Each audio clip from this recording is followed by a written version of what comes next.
They see my disability, I see my ability. They call me disabled, I call myself differently abled. There are some incidents that happen in your life. Those incidents break you, deform you, but they mold you into the best version of you. And the same thing happened to me. I was 18 years old when I got married. My father wanted me to get married. And all I said was, if that makes you happy, I'll say yes. And of course, it was never a happy marriage. Just about after 2 years of getting married, I met a car accident.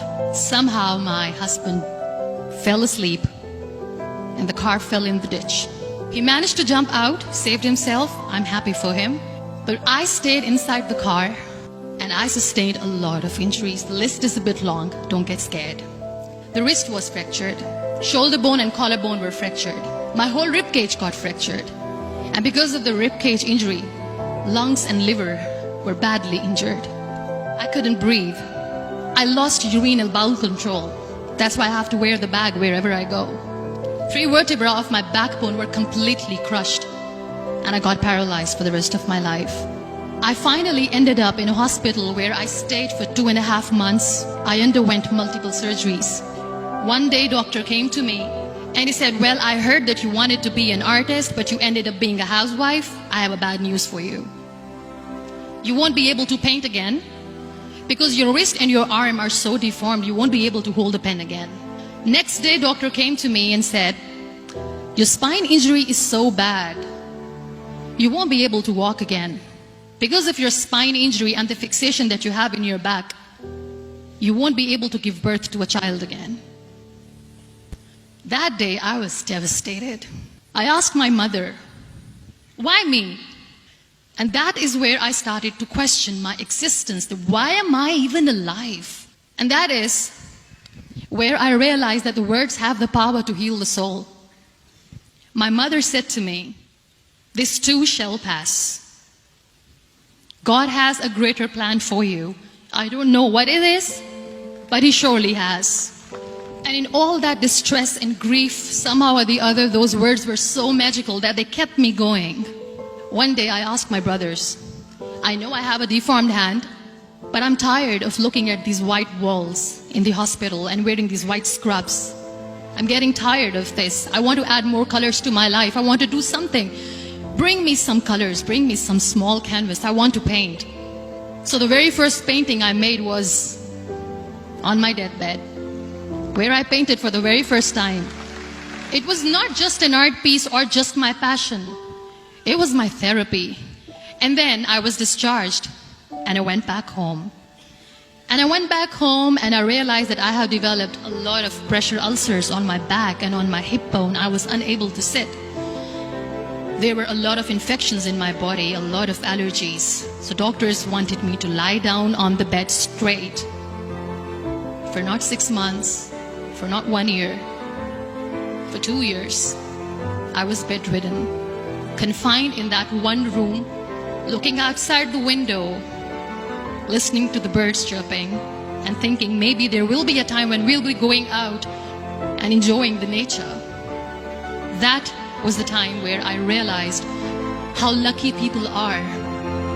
That is the time where I realized that the day I'm going to sit, I'm going to share this pain with everyone to make them realize how blessed they are, and they don't even consider them lucky.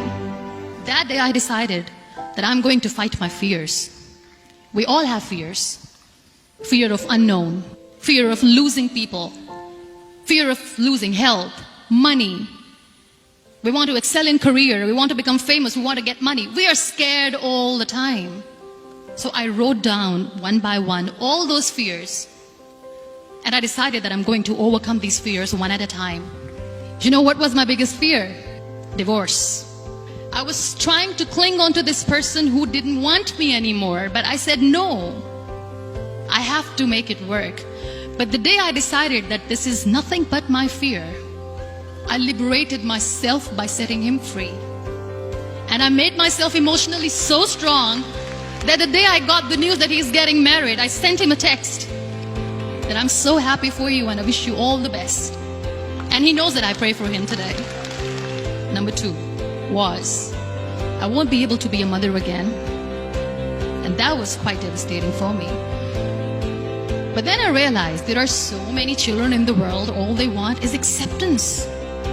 So there is no point of crying, just go and adopt one. And that's what I did.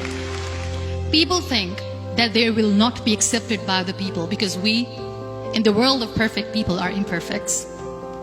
So I decided that instead of starting an NGO for disability awareness, which I know will not help anyone, I started to appear more in public.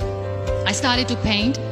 I decided that I'm going to join the national TV of Pakistan as an anchor person. And I've been doing a lot of shows for the last 3 years. I became the National Goodwill Ambassador for UN Women Pakistan, and now I speak for the rights of women, children. We talk about inclusion, diversity, gender equality, which is a must. Every time I go in public, I always smile. It's always a big toothy smile on my face, and people ask me, don't you get tired of smiling all the time? What's the secret? I always say one thing, that I have stopped worrying about the things that I have lost, the people that I have lost. Things and people who were meant to be with me are with me. And sometimes, somebody's absence makes you a better person. Cherish their absence. It's always a blessing in disguise. Live your life fully.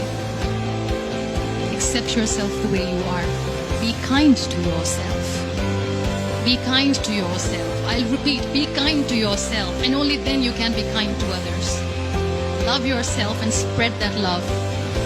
Life will be hard. There will be turmoil. There will be trials, but that will only make you stronger. So when you accept yourself the way you are, the world recognizes you. It all starts from within.